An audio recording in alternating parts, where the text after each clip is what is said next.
Good evening and welcome to the Business Day. I'm Javon Keys. We'll get to that story in a moment about how Jamaican manufacturers are looking to explore the Japanese and Panamanian market. But let's start off with how trading closed today. Banks and cambios are selling the US dollar for an average $155.63. The Canadian is going for $115.33. The pound is going for $200.61 on average, while the euro is trading for an average $173.75. Local food and beverage manufacturers are trying to expand their export footprint in Latin America and Asia. Some members of the Jamaica Manufacturers and Exporters Association, JMEA, participated in the FoodX trade show in Japan at Expo Comer in Panama last week. Jamaica's trade deficit, that is, the difference between what is spent on imports and what is earned from exports, was $4.7 billion for January to October 2023. It's a clear indication that Jamaica needs to earn more money from goods going overseas to reduce the gap.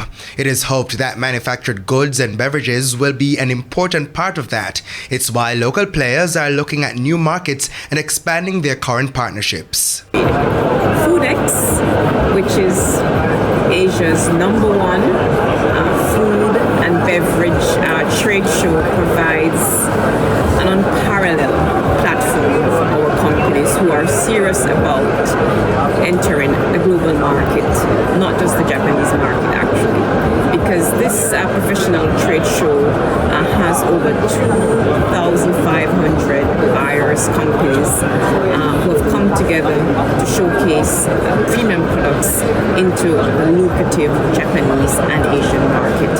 Her Excellency Shorinake Richards is the ambassador of Jamaica to Japan. I think we are here to really penetrate the Japanese market with our premium products in 2024 and beyond.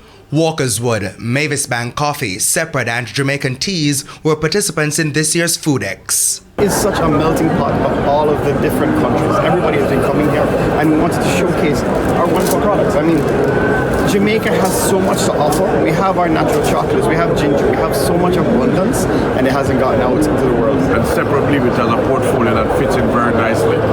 That with the Japanese taste, the Japanese requirement for storage, I would believe that is a market that would like to develop over the next few years. There were similar sentiments in Panama for Expo Comer.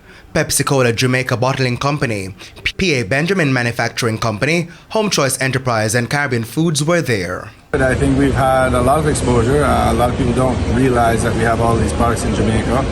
We've met with some distributors and also gotten exposure to other countries that are looking for Jamaican products, and so it's been very well. We have met with persons from the ministry and they are very much interested in partnership with Home Choice along with some other distributors and key stakeholders who will get us into Panama. So when we get back, we're going to change our labels and start the process. Both the Japanese and Panamanian markets open up opportunities for millions of US dollars in exports for Jamaica. The JSE index lost 3,675 points today, while the junior market index declined by 29 points. Among the 27 winners were Epley, Margaritaville Turks, Trans-Jamaican Highway US dollar shares, The Lab and Spurtree Spices Jamaica. The 57 losers were led by JMMB Group 7.15% cumulative redeemable shares, JMMB Group 7% variable Jamaican dollar cumulative preference shares, Mayberry Jamaican Equities, Jamaica Stock Exchange and G-West Corporation.